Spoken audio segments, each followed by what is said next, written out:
Hello students, last lecture में मैंने आपको बताया था कि भाई ट्रिग्नोमेट्रिक रेशो एक्यूट एंगल के लिए कैसे डिफाइन किए जाते हैं। उनके लिए मैंने राइट एंगल ट्रायंगल का यूज़ किया था और राइट एंगल ट्रायंगल में sine theta, cos theta, tan theta, sec theta, cosec theta, cot theta, इन सब के बारे में बताया था। याद करो फॉर्मूला क्या था, पंडित बद्री प्रसाद हरि हरि बोल, है ना। उससे हमारे पास जितने भी हमारे 3 हीरो और उनकी हीरोइन थी उनकी हम वैल्यू निकाल सकते हैं। अब देखो, एक्यूट एंगल की वाली बात तो वैसे हम 10th में भी सीखते हैं, लेकिन अब आगे 11th में क्या। तो यहाँ पे जो ये ट्रिग्नोमेट्रिक रेशो होते हैं वो सिर्फ एक्यूट एंगल्स के लिए डिफाइन नहीं होते, वो उनके आगे भी होते हैं। अगर ट्रायंगल राइट एंगल ट्रायंगल हो, ऐसा नहीं कि उसी में ही साइन थीटा कॉस थीटा होते हैं, उसके आगे भी हमारे पास ये होते हैं। तो उसके आगे इन्हें कैसे डिफाइन करते हैं, तो उसके आगे इन्हें सर्कुलर फंक्शन भी बोलते हैं कि this is R circular trigonometric function. मतलब वही फंक्शंस हैं, लेकिन हम आगे एक्सटेंड करने के लिए सर्कुलर ट्रिग्नोमेट्रिक फंक्शंस नाम इन्हें दे देते हैं। अब सर्कुलर ट्रिग्नोमेट्रिक फंक्शन नाम तो दे दिया, अब ये आगे डिफाइन कैसे होते हैं, कौन सी चीज़ क्या होती है क्या नहीं होती है। जैसे मैं साइन एक्स और कॉस एक्स, हेडिंग लिखी हुई क्या है, साइन एक्स और cos x for theta belongs to R, कि भाई थीटा बिलोंग्स टू आर के लिए या एक्स बिलोंग्स टू आर के लिए sine x and cos x for x belongs to R, उसके लिए मुझे एक्सप्लेन करना है। अब देखो, इसके लिए ऐसा करते हैं, एक सर्कल बनाते हैं रेडियस 1 का, और इस सर्कल का जो सेंटर है वो ओरिजिन पे रखते हैं कि भाई हम कार्टेशियन प्लेन पे हमने एक सर्कल बनाया कि भाई ये हमारे पास ये एक सर्कल हो गया, ठीक है, ये हमारे पास एक सर्कल हो गया, और इस सर्कल की जो रेडियस है वो हमारे पास हमने कितनी रखी, 1 रखी, कि रेडियस ऑफ सर्कल इज 1। अब रेडियस ऑफ सर्कल इज 1 है, लेट्स से ये पॉइंट O है, ये पॉइंट A है, ये पॉइंट B है, ये पॉइंट C है, ये पॉइंट D है। थोड़ा सा सर्कल बढ़िया नहीं बना, ये हमने थोड़ा सा ऐसे सही कर देते हैं भाई, ये हमने इसे सही कर दिया, चलो ठीक है, ये हमारे पास सर्कल बन गया। अब यहाँ पे मैं ऐसा करता हूँ, एक पॉइंट P लेता हूँ, इस सर्कल की रेडियस कितनी है 1, और एक पॉइंट मैंने ये P लिया कि भाई दिस इज पॉइंट P, ये हमारे पास हो गया रेडियस 1 का एक पॉइंट। अब ये P पॉइंट है, ये x एक्सिस के साथ लेट्स से x एंगल बना रहा है। कितना एंगल बना रहा है, x एंगल ये बना रहा है, ठीक है। अब साइन एक्स और कोसेक्स होते क्या हैं, साइन एक्स होता है या कोसेक्स होता है इस पॉइंट P का एब्सिसा, मतलब x कोऑर्डिनेट। भाई कोसेक्स क्या होता है, इस पॉइंट P का एब्सिसा, और कोसेक साइन एक्स क्या होता है, इस पॉइंट P का ऑर्डिनेट। क्या होता है, ऑर्डिनेट। मतलब ध्यान से समझना मेरी बात को, मैं क्या बोल रहा हूँ। ये जो पॉइंट P है, इस पॉइंट P में आप x, y लिखोगे, x, y, ठीक है।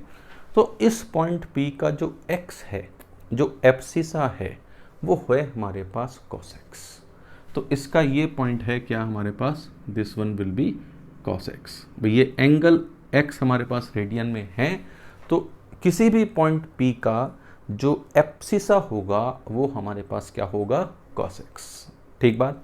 इसी तरह से इसका जो ऑर्डिनेट है, जो इसका क्या है, ऑर्डिनेट, ऑर्डिनेट क्या है हमारे पास, साइन एक्स। ऐसा हम क्यों बोल सकते हैं, ऐसा हम इस तरह भी एक्सप्लेन कर सकते हैं कि हमने ये परपेंडिकुलर ड्रॉप किया, तो ये 1 है, ये x है, ये 1x, तो ये बेस, तो 1 cos x is equal to this base, तो ये cos x आ गया, ठीक बात।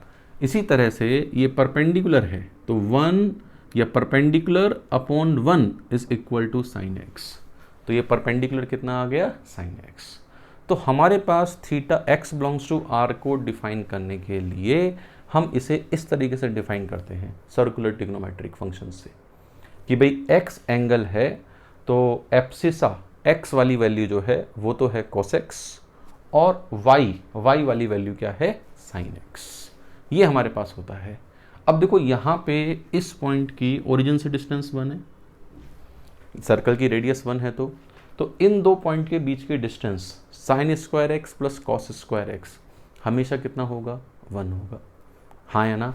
तो हमने ये पहली आइडेंटिटी आपको बताई थी कि sine square x plus cos square x this is always 1, कि हमेशा 1 हमारे पास ये होता है। ठीक बात। और आगे बताता हूँ। अब जैसे देखो ये ए एंगल, ए पॉइंट के लिए एंगल कितना है, ए पॉइंट के लिए एक्स कितना होगा, 0 भाई। For a point, for A angle x is 0, कि एंगल एक्स की वैल्यू कितनी है हमारे पास, 0। अब इस पॉइंट का कोऑर्डिनेट क्या होता है भाई, अगर हम इस पॉइंट के कोऑर्डिनेट देखें तो इस पॉइंट के कोऑर्डिनेट क्या हैं, 1,0 है ना, हाँ है ना। इसका मतलब इस पॉइंट का कोऑर्डिनेट 1,0 है, तो एब्सिसा 1 है और ऑर्डिनेट 0 है। इसका मतलब कॉस की वैल्यू 1 है, साइन की वैल्यू 0 है। तो एक तरीके से हमारे पास क्या आ गया, cos 0 is 1 and sine 0 is 0, हाँ या ना। इसी तरीके से अगर मैं इस वाले पॉइंट को देखूं, इस वाले पॉइंट पे ये एंगल कितना हो गया, π/2, हाँ या ना, कि एंगल कितना हो गया, π/2, कि भाई एंगल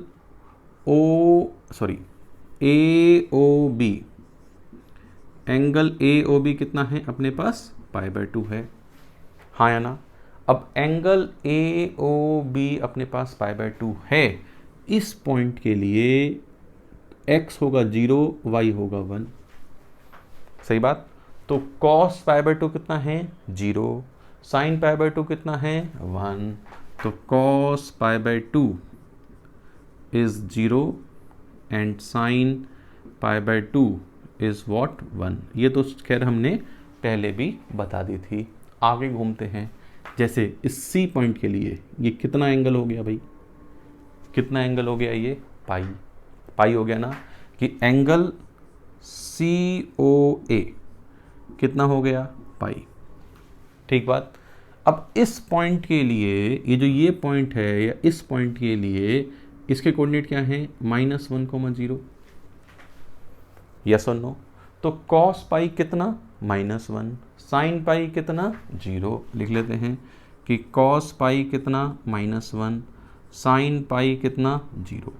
ये हमने लिख लिया कि cos पाई -1 है और sin पाई अपना 0 के बराबर है। वापस और आगे घूम जाओ भाई, यहाँ पर आ जाओ। ये एंगल कितना, π/2 π/2 π/2 3π/2 भाई। अगर मैं यहाँ से यहाँ तक आ जाऊँ तो ये एंगल कितना है, 3π/2। ठीक, तो एंगल DOA कितना है, 3π/2 एंगल है अपने पास ये। अब इस पॉइंट के लिए हमारे पास इसका कोऑर्डिनेट क्या है, 0, -1, हाँ या ना। तो यहाँ पे हमारे पास cos 3π/2 कितना हो गया बच्चों, 0, sin 3π/2 कितना हो गया, -1, sin 3π/2 विल बी -1, हाँ या ना। अब यहाँ पे आगे अगर हम बात करें, वापस घूम के यहाँ पे पहुँच जाएं, तो ये एंगल वापस क्या हो जाएगा, 2π भाई। अगर हम यहाँ से घूम के वापस यहाँ पहुँच जाएं तो इस एंगल को हम 2π बोल सकते हैं। तो आप कहोगे सर ये पहले वाला तो 0 था ही था, ये 0 भी था, ये 2π भी था,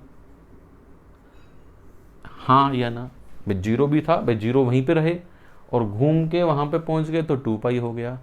इसका मतलब 0 पे और 2π पे वैल्यू सेम आएगी, 0 और 2π पे वैल्यू सेम आएगी। तो अगर मैं पूछूं कि cos 2π कितना होगा, cos 2π विल बी 1 होगा। sin 2π कितना होगा, sin 2π 0 होगा, सही बात। अब कोई कहे कि सर जैसे आप ये जो D पॉइंट पे पहुंचे हो, D पॉइंट पे आप ऐसे घूम के पहुंचे हो, ऐसे 3π/2, मैं कहता हूं सर आप ऐसे पहुंच जाते यार, क्लॉकवाइज सेंस में भाई, आप क्लॉकवाइज सेंस में पहुंच जाते। तो क्लॉकवाइज सेंस में पहुंच जाते तो मैं 3π/2 बोलता या -π/2 बोल सकता था, यस और नो भाई। 3π/2 बोलता या -π/2 बोलता, बात बराबर ही थी। इसका मतलब 3π/2 पे या -π/2 पे वैल्यू सेम आनी चाहिए, यस आनी चाहिए भाई। cos ऑफ -π/2 कितना होगा इस एंगल से, 0 भाई। cos ऑफ -π/2 कितना होगा, 0। और sine of minus pi by 2 कितना होगा? Sine of minus pi by 2 कितना होगा बेटा जी? -1। तो देखो 0 pi 2 pi 3 pi, sorry 0 pi 3 pi by 2 pi by 2, इन सब पे वैल्यू हमने देखी। अब देखो यहाँ पे जैसे ये जो x है, ठीक है, इस x पे ये सब हटाता हूँ यार मैं, है ना, इस x पे हम घूम के वापस ऐसे भी पहुंच सकते थे पूरा, यस और नो।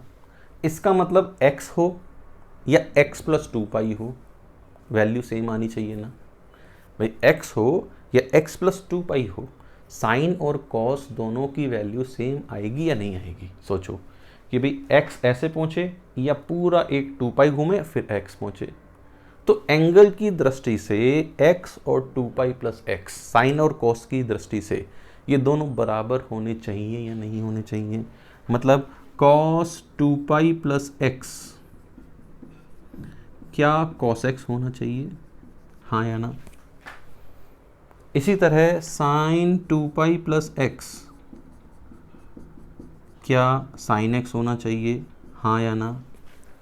अब कोई कहे सर 2 पाई क्यों? ऐसा करो 2 बार चक्कर लगा लो। एक बार चक्कर लगाया 2 पाई, 2 बार लगाया 4 पाई, अब 4 पाई + x। कोई कहे सर 2 बार क्यों? 3 बार लगा लो 6 पाई + x, 4 बार लगा लो 8 पाई + x। इसका मतलब हमारे पास 2n पाई + x। भाई अगर हम ये देखें cos 2n पाई + x, क्या ये cos x के इक्वल होगा? यस भाई, cos 2n पाई + x किसके इक्वल होगा? cos x के इक्वल होगा। इसी तरह sin 2n पाई + x, क्या ये sin x के इक्वल होगा? Yes, this will also be equal to sin x। हाँ जी, समझ में आई बात कि भाई ये cos x के इक्वल कैसे है और ये sin x के इक्वल कैसे है? समझ में आया कि भाई हम कैसे डिफाइन कर सकते हैं। अब देखो इस डायग्राम को हम अभी और देखेंगे, अभी हम इस डायग्राम का पीछा ऐसे नहीं छोड़ने वाले, अभी हम और देखेंगे इसमें। ये सब मैं हटा देता हूँ, है ना, ये सब बातें मैं हटाता हूँ यहाँ पे।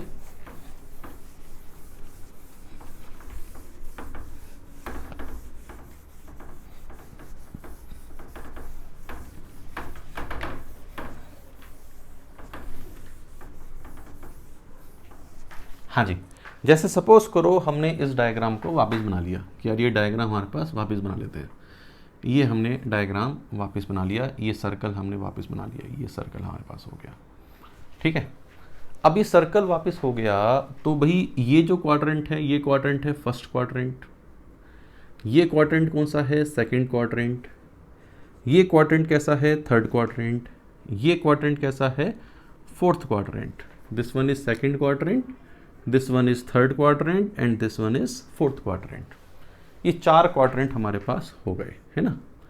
अब देखो यहाँ पे 4 क्वाड्रेंट में फर्स्ट क्वाड्रेंट की बात करते हैं। फर्स्ट क्वाड्रेंट का मतलब है कि x हमारे पास 0 से लेके π/2, अगर 2 पाई तक की देख रहे हैं तो 0 से लेके π/2 तक हमारे पास है। तो यहाँ पे कोई पॉइंट होगा, जैसे ये cos x, sin x हमने लिखा है ना, तो cos x, sin x लिखा, cos x positive, sin x positive, दोनों के दोनों कैसे हैं? पॉजिटिव। कि भाई cos x भी कैसा है? पॉजिटिव है, और sin x भी कैसा है? पॉजिटिव है।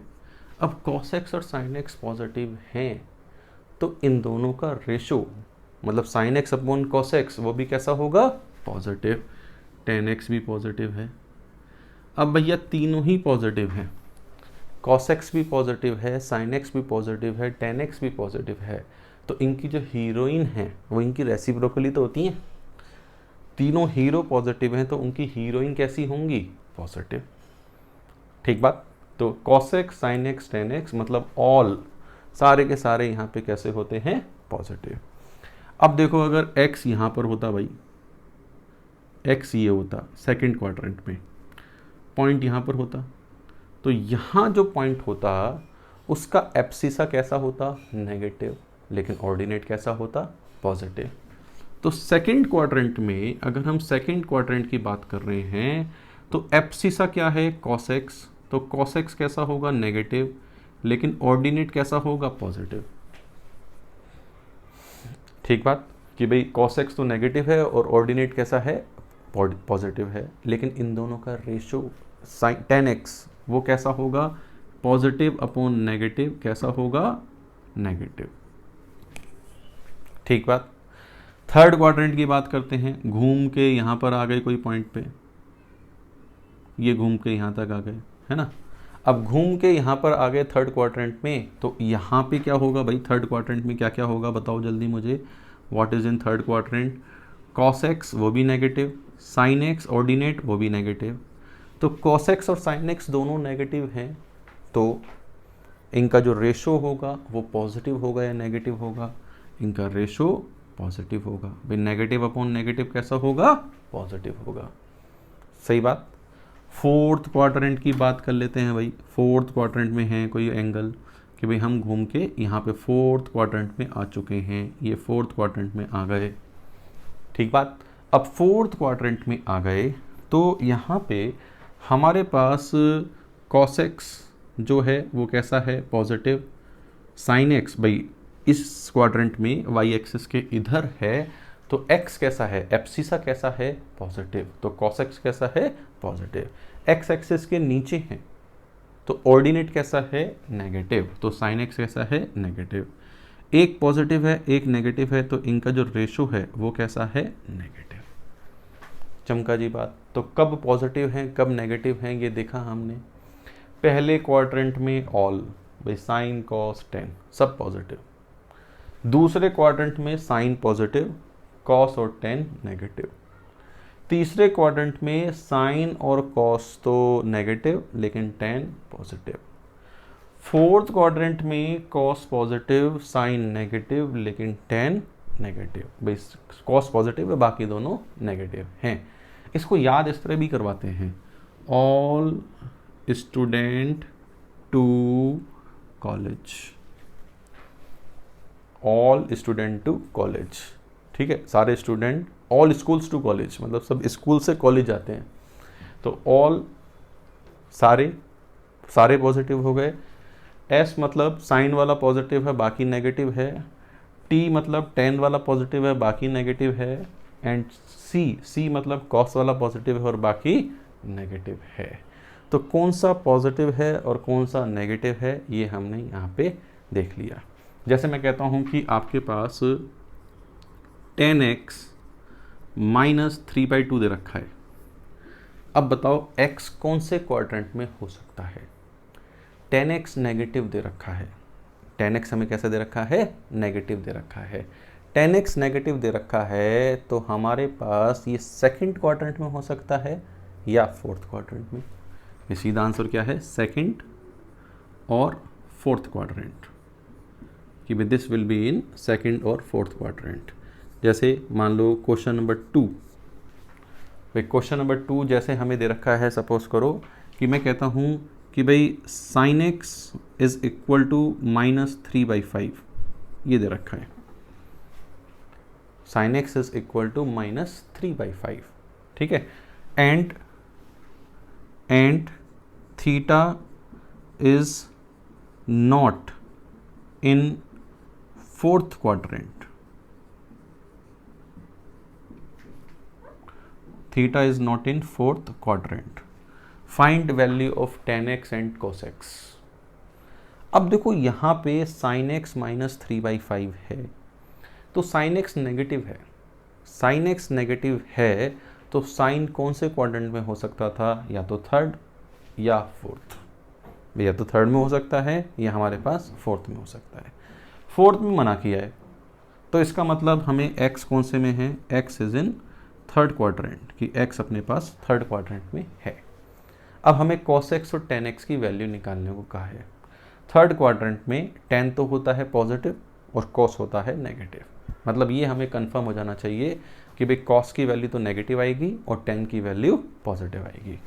अब x थर्ड क्वाड्रेंट में है, sin x -3/5 है, तो sin square x plus cos square x 1, basic identity का यूज़ कर सकते हैं। अब sin स्क्वायर x कितना होगा, 9/25, cos स्क्वायर x कितना होगा निकालना है वो, तो cos square x cos x आ जाएगा 16/25 का under root plus -4/5। Plus minus 4/5। अब बात यह है कि प्लस लिया जाए या माइनस लिया जाए।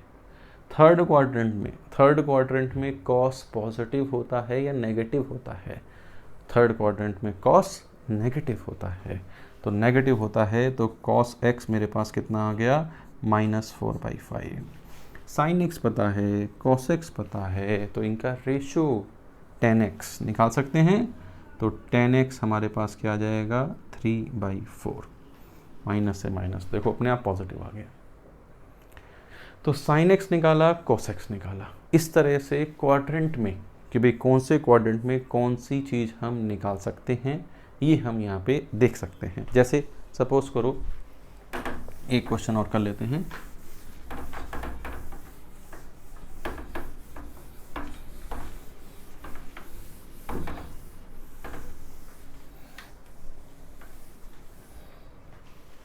जैसे सपोज करिए हमें दे रखा है if tan x is 5/12, if tan x is 5/12 and x is not in first quadrant, कि भाई x अपने पास फर्स्ट क्वाड्रेंट में नहीं है।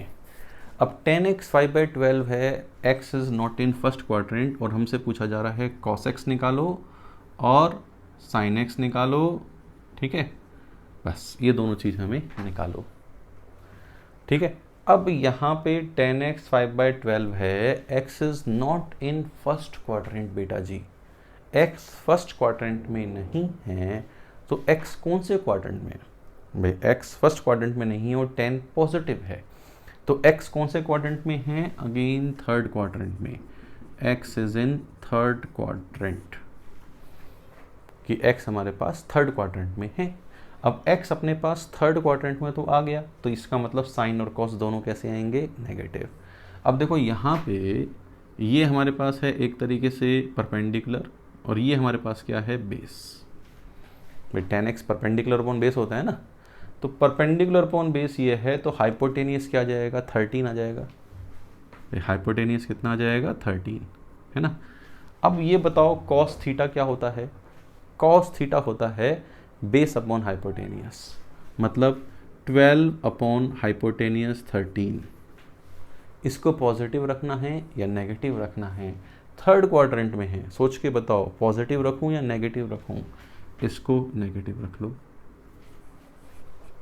थर्ड में कॉस कैसा होता है, नेगेटिव होता है ना, तो ये नेगेटिव आ गया। इसी तरीके से ये हमारे पास क्या होगा, परपेंडिकुलर अपॉन हाइपोटेनियस 5/13, अगेन इसे भी कैसे रखेंगे, नेगेटिव रखेंगे, इसे भी कैसे रखेंगे, नेगेटिव ही रखेंगे। डन बच्चों, यस। चलिए एक क्वेश्चन और कर लेते हैं, कोई बात नहीं। If sine x is 2/3, if sine x is 2/3, x is not in first quadrant, कि x अपने पास फर्स्ट क्वाड्रेंट में नहीं है, ठीक है। x फर्स्ट क्वाड्रेंट में नहीं है तो हमें बतानी है वैल्यू sec x की और cot x की। चलिए हीरोइन का भी ध्यान रखना चाहिए, सिर्फ हीरो पे बात नहीं करनी चाहिए, हीरोइन भी ध्यान रखनी चाहिए कि भैया हीरोइन कहाँ है ना। बिना हीरोइन के मूवी हिट नहीं होती भाई, हिट होती है हीरोइन से, समझे। तो साइन एक्स हमें दे रखा है 2/3। अब साइन एक्स 2/3 दे रखा है, x is not in first quadrant, x first quadrant में नहीं है, तो कौन से क्वाड्रेंट में है x, x is in second quadrant. सबसे पहले यही डिसाइड करना चाहिए कि एक्स कौन से क्वाड्रेंट में है, सेकेंड क्वाड्रेंट में है। अब एक्स सेकेंड क्वाड्रेंट में है तो सेकेंड क्वाड्रेंट में कॉस कैसा होगा, नेगेटिव। कॉस नेगेटिव होगा तो सेक भी कैसा होगा, नेगेटिव, तो नेगेटिव तो आएगा, पक्की बात है। टेन कैसा होगा, नेगेटिव, तो कॉट भी कैसा आएगा, नेगेटिव ही आएगा, ठीक है जी। अच्छा, अब साइन एक्स है 2/3, तो ये है एक तरीके से परपेंडिकुलर और ये है एक तरीके से हाइपोटेनियस। साइन एक्स क्या होता है, परपेंडिकुलर अपॉन हाइपोटेनियस। तो यहाँ पे बेस कितना आ जाएगा, पाइथागोरस से under root hypotenuse square 9 - 4 which will be √5। तो बेस आ जाएगा अपने पास √5। ठीक है, अब सेक थीटा कॉस थीटा होता है base upon hypotenuse. Cos theta क्या होता है? Base upon hypotenuse. तो सेक थीटा क्या होगा? Hypotenuse upon base. तो हाइपोटेनियस कितना है? 3, बेस कितना है? √5। तो ये हो गया 3/√5। ठीक, इसी तरह कॉट एक्स क्या होगा? Base upon perpendicular. बेस कितना है? √5। बेस कितना है? √5। परपेंडिकुलर कितना है? अपॉन 2।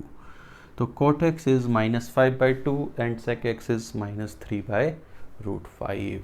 तो कौन से क्वाड्रेंट में पॉजिटिव है, कौन से क्वाड्रेंट में नेगेटिव है, ये बात चमकी या नहीं चमकी? जैसे एक छोटा सा चलो और क्वेश्चन पूछता हूँ। ठीक है, जैसे मैं पूछता हूँ साइन 7π/3 की वैल्यू क्या होगी? What should be the value of sine 7π/3? इस तरह की कई सारी वैल्यू निकालेंगे अभी। साइन 7π/3 की वैल्यू क्या होगी? What should be the value of sine 7π/3? Answer आ गया होगा, पक्की बात है। कुछ बच्चों का आ गया होगा, कुछ का नहीं आया होगा। अब देखो 7π/3 को हम ये लिखेंगे 2π + π/3। हाँ या ना? अब देखो मैंने अभी बताया था साइन 2π + x साइन x होता है। भाई x घूमो या एक चक्कर पूरा लगा के फिर x घूमो, बात बराबर है। तो साइन 7π/3 और साइन 2π + π/3 दोनों की वैल्यू सेम है। तो ये हो गया साइन π/3 और साइन π/3 कितना होगा? √3/2। ये आंसर आ गया। ठीक, तो इस तरह के खूब सारे क्वेश्चन और करेंगे। आज हमने ये सीखा है कि भाई कौन सा किस क्वाड्रेंट में पॉजिटिव है, कौन सा किस क्वाड्रेंट में नेगेटिव है। ठीक है, सबको आई बात समझ में भाई?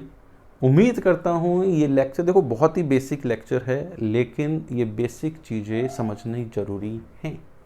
बेसिक चीज़ें समझेंगे तभी हम आगे बड़ी इमारत, बेस मजबूत होनी चाहिए, समझे? कि बेस मजबूत होगी भाई, जितनी ऊंची बिल्डिंग बनानी होती है उसकी नींव, उसका बेस उतना ही स्ट्रॉन्ग रखना होता है, उतना ही डेप्थ में जाना पड़ता है।